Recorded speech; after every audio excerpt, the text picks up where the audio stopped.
Hello YouTube family, माझ्या home रेसिपीमध्ये तुमचं स्वागत आहे। आज मी गावरान मिरचीचं लोणचं बनवणार आहे। ही रेसिपी तुम्ही शेवटपर्यंत बघायला विसरू नका। आता एक पावशर मिरची आहे, याला आपण 4 वेळा स्वच्छ पाण्याने धुवून घ्यायचं आणि पांढऱ्या सुक्या कपड्याने स्वच्छ याला कोरडं करून घ्यायचं। आणि कोरडं झाल्यानंतर याला असं या देठा सहित आतमधून कट करून घ्यायचं। त्याला आता मी कट करते। देठ ठेवल्यानंतर आपलं लोणचं छान होते। मी देठ काढणार नाही, देठ असं ठेवणार। देठ काढलं तरी जमेल, न काढलं तरी जमेल। आता करते मी आतमधून कट। हा व्हिडिओ शेवटपर्यंत बघायला विसरू नका। ही रेसिपी तुम्हाला नक्की आवडेल आणि तुम्ही पण ही रेसिपी सहजपणे बनवू शकता। माझे व्हिडिओ कोठपर्यंत पोहोचत आहेत, कुठून बघत आहेत ते नक्की कमेंट मध्ये सांगायला विसरू नका।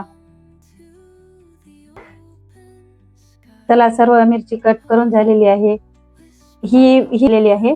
असं आतमधून कट करून देठ मी साबित ठेवलेला आहे, कारण की जेणेकरून आपल्याला खायला छान वाटेल।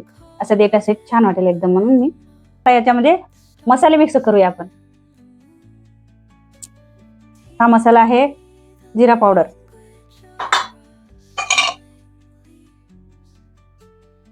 पाव चमच हळदी टाकायची, 2 चमच तिखटाचं पावडर टाकून घ्यायचं, 2 चमच बस होऊन जाईल। 1 चमच मीठ टाकलेलं आहे। मीठ कमी जास्त पण तुम्ही टाकू शकता, चवीनुसार मीठ टाकायचं आहे। थोडं मी आणखी मीठ टाकते। हे तडका मारलेलं तेल आहे, याच्यामध्ये जिरा आणि मोहरी टाकलेली आहे।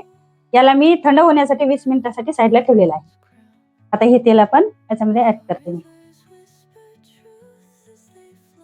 आता याला मिक्स करून घ्यायचं मस्त।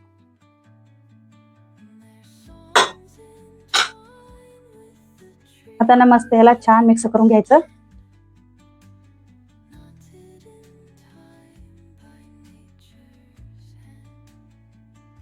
जास्त तिखट पण मिरची नाही, जास्त सपक पण नाही, मध्यम मिरची आहे, खायला चविष्ट गावरान मिरची, शेतातली मिरची आहे। तुम्ही पण असं नक्की लोणच्याची रेसिपी घरच्याला खाऊ घाला, छान भरभराटीने कौतुक करून घ्या घरच्याकडून। बघा आता सर्व मिक्स झालेलं आहे। मोहरी, हळद पावडर मिक्स केलेली आहे, नमक पण मिक्स केलेलं आहे। सर्व मिरची एकदम छान मिक्स केलेली आहे। तेल पण आतमध्ये मिक्स झालेलं आहे। बघा, तुम्ही बघू शकता कशी दिसाली मिरचीचं लोणचं, छान आहे। आता इथं स्वच्छ भरणी घेतलेली आहे, काचेची नसेल तर असं स्वच्छ भरणी घेतलेली आहे। या भरणीमध्ये मी ऍड करते, काचेची पण घेऊ शकता, अशी पण घेऊ शकता। बघा, तर मी आता लोणचं भरत आहे। ही लोणची रेसिपी कशी वाटली कमेंट मध्ये नक्की सांगायला विसरू नका। रेसिपीसाठी आमच्या चॅनलला सबस्क्राईब करा, लाईक करा, शेअर करा, कमेंट करा। माझा व्हिडिओ कुठून बघता ते पण नक्की कमेंट मध्ये सांगायला विसरू नका।